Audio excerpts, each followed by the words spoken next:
नमस्कार बच्चों, सभी सुनने वाले बच्चों और पेरेंट्स को भी रश्मि शाही का प्यार भरा नमस्कार। हमारे कार्यक्रम कुछ किस्से कुछ कहानी में आप सभी का एक बार फिर से स्वागत है।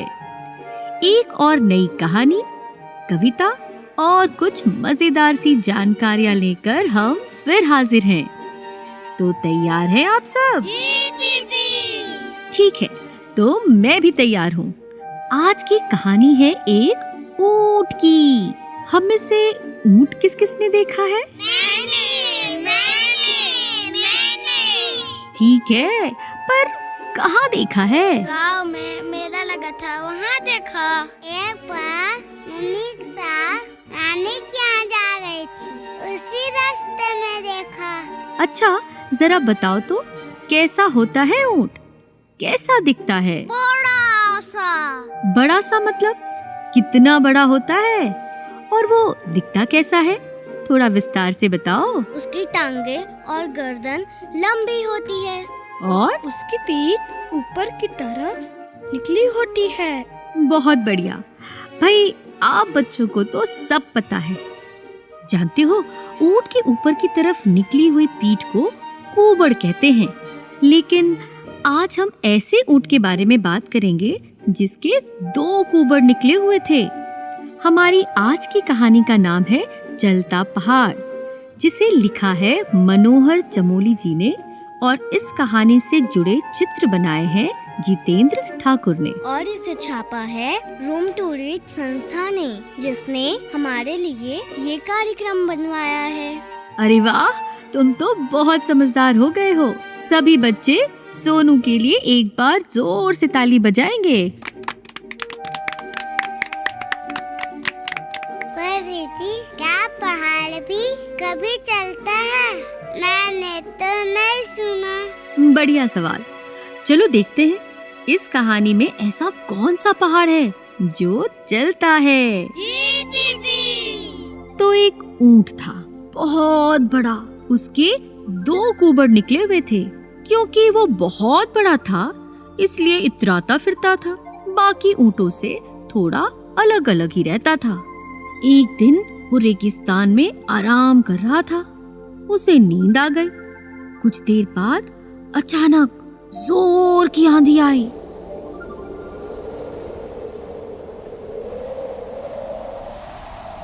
खूब धूल मिट्टी उड़ी। ऊंट गहरी नींद में था, इसलिए सोता ही रह गया। तो सोचो फिर क्या हुआ होगा? उसके चारों ओर रेत जमा हो गई होगी ना? बिल्कुल, और इतनी ज्यादा रेत जमा हो गई कि ऊंट पूरा ढक गया। केवल उसके 2 कूबड़ ही बाहर निकले दिखाई दे रहे थे।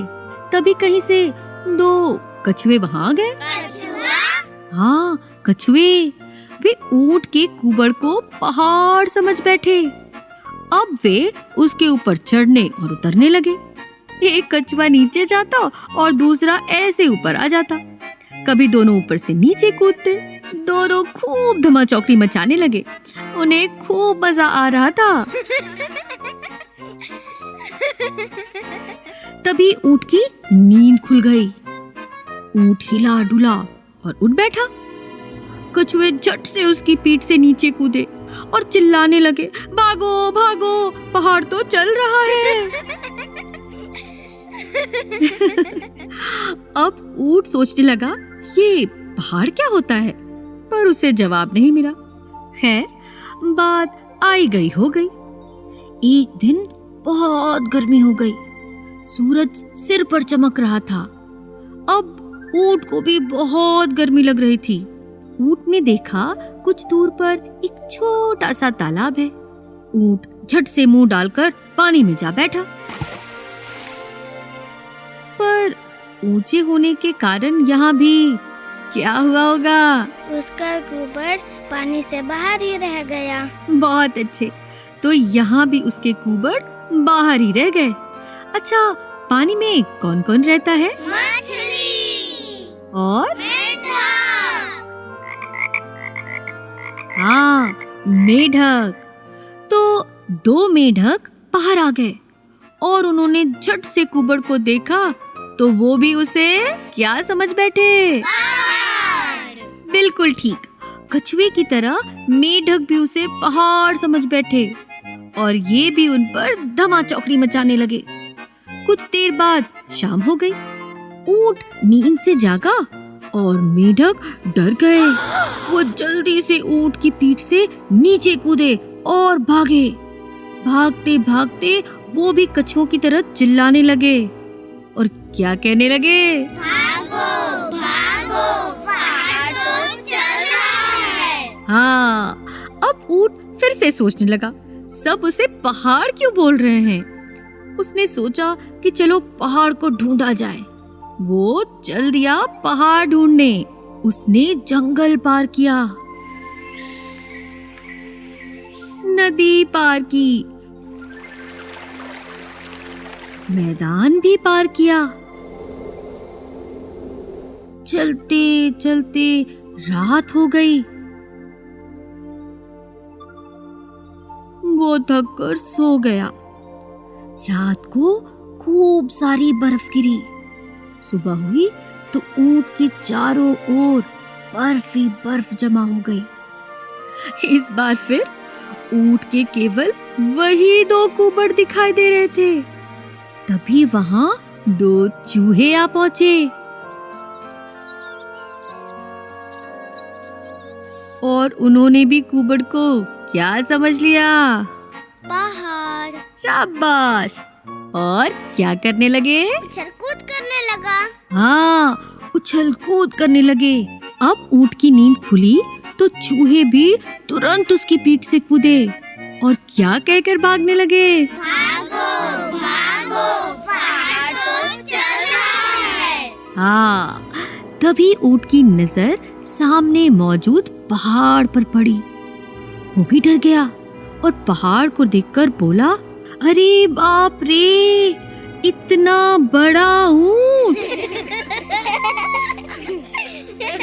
ऊंट पहाड़ को भी अपने कुबड़ की तरह ऊंट का कुबड़ समझ बैठा। हाँ, बिल्कुल सही। सभी बच्चे बजाओ तो जरा जोरदार ताली। अच्छा, ऊंट तो पहाड़ खोजने निकला था, क्या उसे पहाड़ मिला? अरे कहाँ मिला? ऊंट को तो समझ ही नहीं आया कि वो जिसे ऊंट समझ रहे वही पहाड़ था। तो ऊंट को पहाड़ कैसे मिलेगा भला? जब ऊंट को ये समझ आएगा कि पहाड़ किसे कहते हैं, तब कहेगा कि ऊंट को पहाड़ मिला। बहुत बढ़िया। चलिए, अब आपको ऊंट के बारे में कुछ रोचक बातें बताते हैं। जानते हो बच्चों, ऊंट एकमात्र ऐसा जानवर है जो रेगिस्तान की गर्मी में बिना खाना खाए और पानी पिए कई दिनों तक जिंदा रह सकता है। बिना पानी पिए? क्या उसे प्यास नहीं लगती? मैं तो बिना पानी पिए रह ही नहीं पाती। ऐसा वो इसलिए कर पाता है क्योंकि ऊंट ने खुद को रेगिस्तान के हिसाब से ढाल लिया है। जब गर्मी होती है या आप बहुत देर तक खेलते रहते हो तो आपको पसीना आता है? हाँ हाँ, आता है। हम सभी को आता है, ऐसे ही ऊंट को भी आता है। लेकिन जब गर्मी बहुत बढ़ जाती है और रेगिस्तान में पानी की कमी हो जाती है तो ऊंट को पसीना आना बंद हो जाता है। ऐसे में ऊंट का कुबड़ जिंदा रहने में उसकी बहुत मदद करता है। वो कैसे दीदी? वो ऐसे कि ऊंट का ये जो कुबड़ है ना, वो चर्बी से बना होता है। जब उसे कई दिनों तक खाना नहीं मिलता तो ऊंट अपनी कुबड़ की चर्बी का इस्तेमाल शरीर को ऊर्जा देने के लिए करता है और उसका कुबड़ घटता जाता है, यानी छोटा होता जाता है। फिर जब उसे खाने के लिए भरपेट भोजन और पानी मिलने लगता है तो कुबड़ वापस बड़ा हो जाता है। कुछ ऊंटों के 1 कुबड़ होता है और कुछ के 2। हमने जो कहानी सुनाई उसमें जो ऊंट था उसके कितने कुबड़ थे? 2। शाबाश। अब भाई, रेगिस्तान में हरे भरे पेड़ तो मिलते नहीं हैं, वहाँ तो कांटों वाले पेड़ पौधे मिलते हैं। लेकिन ऊंट उन कांटों वाले पेड़ पौधे को भी बड़ी आसानी से खा जाता है। इसीलिए तो ऊंट को रेगिस्तान का जहाज भी कहते हैं। क्योंकि रेगिस्तान में ऊँटों की ही सवारी करके लोग एक जगह से दूसरी जगह जाते हैं। तो कैसी लगी ये जानकारी? बहुत अच्छी। तो अब आज की कविता हो जाए? जी दीदी। कोई बता सकता है कि आज की कविता में कौन हो सकता है? ऊंट। बहुत अच्छे। तो हमारी आज की कविता का शीर्षक है ऊंट। चलो तुम सबको भी मेरे साथ गाना है। नरेश, तुम सबको ये कविता दे दो। ऊंट चला भाई ऊंट चला, हिलता डुलता ऊंट चला। ऊंट चला भाई ऊंट चला, हिलता डुलता ऊंट चला। इतना ऊंचा ऊंट चला, हिलता डुलता ऊंट चला। इतना ऊंचा ऊंट चला, हिलता डुलता ऊंट चला। ऊंट चला भाई ऊंट चला, ऊंट चला भाई ऊंट चला। ऊंट चला भाई ऊंट चला, ऊंट चला भाई ऊंट चला। ऊंची गर्दन ऊंची पीठ, पीठ उठाए ऊंट चला। ऊंची गर्दन ऊंची पीठ, पीठ उठाए ऊंट चला। बालू है तो होने दो, बोझ ऊंट को ढोने दो। बालू है तो होने दो, बोझ ऊंट को ढोने दो। नहीं फंसेगा बालू में भी ऊंट चला। नहीं फंसेगा बालू में भी ऊंट चला। जब थक कर बैठेगा ऊंट, किस करवट बैठेगा ऊंट। जब थक कर बैठेगा ऊंट, किस करवट बैठेगा ऊंट। बता सकेगा कौन भला, ऊंट चला भाई ऊंट चला। बता सकेगा कौन भला, ऊंट चला भाई ऊंट चला।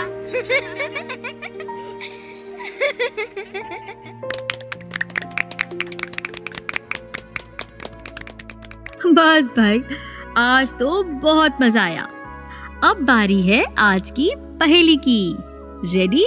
जी दीदी। ध्यान से सुनना। एक थाल मोती से भरा, सबके सिर पर उल्टा धरा। बोलो क्या? आकाश। वो कैसे? आसमान बहुत बड़ा और गोल होता है थाली की तरह, और चमकते हुए तारे मोती जैसे दिखते हैं, और वो हमारे सिर पर होता है, लेकिन तारे तो गिरते नहीं हैं। भाई वाह, सभी ताली बजाओ इसके लिए।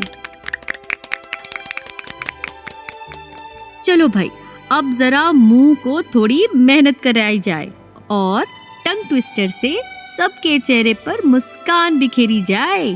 तैयार? जी दीदी। ऊंट ऊंचा, ऊंट की पूंछ ऊंची, ऊंची पीठ ऊंट की। ऊंट ऊंचा, ऊंट की पूंछ ऊंची, ऊंची पीठ ऊंट की। ऊंट ऊंचा, ऊंट की पूंछ ऊंची, ऊंची पीठ ऊंट की। ऊंट ऊंचा, ऊंट की पूंछ ऊंची, ऊंची ऊंट ऊंचा, ऊंट की पीठ ऊंची, ऊंची पीठ ऊंट की। ऊंट ऊंचा, ऊंट की पूंछ ऊंची, ऊंची पीठ ऊंट की। ये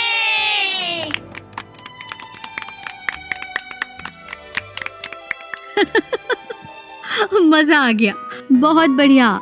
अब अपनी दोस्त रश्मि शाही को दीजिए इजाजत।